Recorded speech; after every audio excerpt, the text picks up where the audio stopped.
You're all set? Yay. Okay. I love your show, by the way. Thank you. It's incredible. Don't say All that right. off. So That on the I'm sorry, record. what? Don't say that off the record. Say that on the record. I want everyone to know. As a matter of fact, I had not gotten a chance to see your show when it started, and my viewers were like kept writing me, and they were like, "You have to watch this show. It's the most incredible thing ever done." And I binged it like in 2 days, and I was like, "You're right." Thank you, viewers. Thank you. Thank you. So what a time for Edo Japan. I know, right? Right? Shogun is taken off in a huge way. How does it feel for all of you to find yourselves in this very exciting and rapidly expanding space, particularly for Western audiences? Oh, Go go ahead. ahead. No, you go, you go. Oh, it's very exciting. I'm glad that, I'm glad that we happened to air first, so people didn't think that we copied them. But I know these things take time. They were in production when we were in production, and I've seen some comments that, oh, it's like Mizu could be the child of, the two lead characters, and the sort of synergy, obviously very tonally different, but I think, it's beautiful art. The And Mariko Anjin crossover. yeah, exactly. You'll be proud to know that when I saw Shogun, I said, "Oh, it's like Blue Eye Samurai." Oh, good. We will take that compliment. So it's Yeah. great. It's great. It's great for Asian representation, and it's great for just that, dive into cultural authenticity. And yeah, it's a great show, and we're happy to be listed next to them. I felt seen. Oh, that's wonderful. Obviously, there was some contention about whether or not Cosmo Jarvis's character would ever go home, and it's been made clear that he doesn't. But in your season 2, you're going to London. Mizu's going to stay in his apartment. I love that. So, how are you excited to take your show? Because Mizu is like this contrast of these two cultures, this clash of East and West. Can you give us any idea of what the differences are gonna be as she finds herself on the other half of her heritage? We are literally playing hooky right now from doing the work that answers that question. We're writing and starting to produce the season now. We're looking forward to surprising the audience. That's probably all we could or should say now without like Netflix lawyers bursting in from the other room. And I know, I'm sorry. More How soon. long do you think it's going to take for the next season? Because I know animation takes some time. We've got some time. We don't have the exact date. I think they did give a date, like Did we? fall of what year are we in? 26. Yeah. 26. It's gonna be a bit longer than people, animation takes time, but now that we know we're a show people like, we can keep the pipeline going. So hopefully there won't be as many years between seasons, should we be lucky enough to go beyond that. You're worth the wait. Oh, good. What's really interesting to me is that Blue Eye Samurai was inspired, Michael and Amber, by your daughter, who is, of course, mixed race. And now we have a female presidential candidate who's mixed race. Isn't that How does great? it feel to be just so timely as a show? And what do you hope people take away from your show? I gotta just imagine Kamala Harris watching her show. I know. I hope she watches it. Please suggest it to her, someone out there. I think it's great. I think that so many people have felt like, a mutt, or, straddling two worlds, and now, they can be seen as maybe greater than the sum of their parts. Or, not, it's not to fetishize being mixed race, but that people can actually just feel proud to be that, to see Kamala Harris, to see Mizu. Kamala Harris is a more honorable figure than Mizu is, of course. But yeah, Mizu's had a really tough time. But just to be able to see themselves in a hero like Kamala Harris and an anti-hero like Mizu. And Mizu's never had the New York Times dissecting her racial heritage the way it did to our presidential candidate. No, I think. Jane, you directed, you've overseen all the episodes, but you directed episode 1 was one of the ones that you handled specifically. And the action sequences for the whole show have really set it apart. but episode 1 has this really extended, inventive action scene. I remember still watching it being when like they had the slow motion and I was like, oh my gosh, this show is going for it. And did you feel the pain? Oh, that's fascinating. I think I Yeah. did, but I didn't realize it until right now. Yeah. Yeah. So I have a martial arts background, and part of what we wanted to instill in Blue Eye Samurai was the authenticity of not only the culture, but the art and also the martial arts of it. So we hired a stunt director named Sunny Sun, who, you know, we usually work in the live action space together. With his martial arts background, with my martial arts background, and you know, my directing background, we were able to take what Amber and Michael have written in the script. And I told Michael and Amber at the time, I said, all these action sequences, I want people to feel the pain. So it's not just the clash of the swords, but it's what kind of pain do people feel? You're most likely to feel a paper cut or a tooth being knocked out a lot more than being stabbed by a katana. So That's fascinating. we went for a visceral pain on a lot of these action sequences. Yeah, Hollywood always makes it like when someone punches someone in a movie, they're just like, I'm fine. And you're like, that hurts. So I Yeah. can imagine the level of pain that Mizu goes through. Yeah. No, I mean, it was the big conversation of let's go for it in every way. And when the stunt fizz first came back and we saw, you know, teeth flying into eyeballs, we called a meeting with the Netflix execs and said, we want to play something for you so you know what you're getting. And Ooh. that was one of the early times where everyone's like, oh, you're not like surprising them with the show they bought.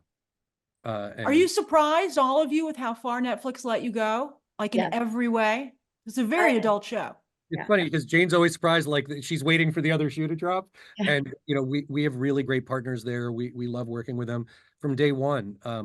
They were always like, let us go for it with who we, you know, hiring Jane to be director on it, to all the people we brought in, to just, you know, every department that we've tried elevating, they've always been kind of like, yeah, go for it. Same thing, scripts, cuts. Yeah. Never asked us to pull back. Like not even just the fighting, like the Pleasure House, you know, I was like, this is an Yeah. adult show. Yeah. You know, they said we're building an adult animation division, not an animation division. We've already got that. So, yeah, it was always about, because we put ourselves through the paces of, is this in good taste? Is this like good storytelling? So it's never just for the shock value. It's never. Oh yeah, I just, never felt that way. I always felt it was in service of the story. yeah, and you know, Jane, you can talk about that. Like there were, you know, some intimacy scenes that really took your very careful consideration to. Yeah, we wanted to make sure that this was also from the perspective of the character, and those intimate scenes were from a woman's point of view. So it was a real great opportunity to show where the camera would be placed once a woman handled it, because it was always her point of view, you know, so that it's not just gratuitous, but also the careful art directions that we took, the lighting and everything that we implemented on top of these really sensitive sequences, I think really helped sell what the adult subject is too. It's just the execution, the level of execution that we put on these scenes. You know, it was very designed and very considered, every single frame. Well, you know, you said Netflix is building an adult animation division, and a lot of you know, well, Amber, you know, this is your first big project, but Jane and Michael, you guys have worked extensively in live action. Coming over into animation, what do you feel are the benefits of doing adult content in this space? Like Jane said, you get to really make sure you get it right. So if you see a storyboard that, let's say you're doing an intimacy scene and it feels like it might tilt towards gratuity, it's not just that you have to cut it or edit it. You can actually redo it. You can have it. Wow. So you have a few more chances to get it right. Now you can't do that endlessly. But animation is always about these layers of things. So you're boarding and then it's animated and then you get your effects on top of it. So at every stage you have a chance to perfect it a little bit more and make sure you're telling the story you set out to tell. And I would like to add that I think what's so special about animation is the magic of animation that you can't get from live action. Watching, you know, watching art move is something very magical that you can't create anywhere else. And to be able to tell stories through this kind of, you know, this type of medium is very special. That's the magic trick, is like some of the best compliments we've gotten is people saying, I forgot I was watching animation. It just Wow. becomes alive. It becomes just moving art. No, the moving art is a perfect way to describe your show.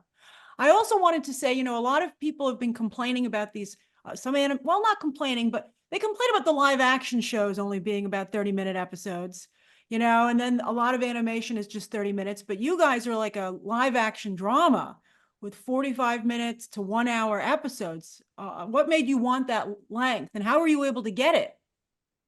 I mean, it was always the pitch. We wanted enough time to tell these fulsome stories, to, you know, flesh out these arcs and these characters. And we needed that time, that space, that breathing room where everything wasn't cut so tight, to really feel it, to feel the snow crunching under Mizu's feet, to feel the breaths and the pauses. And that was as important to us, you know, as, you know, the action. Yeah, and we wanted people to consume the show the same way they would Game of Thrones, The Witcher, like shows that are our dramas. There's a vocabulary to that, that not only speaks to just our background, but how we wanted people to absorb this one.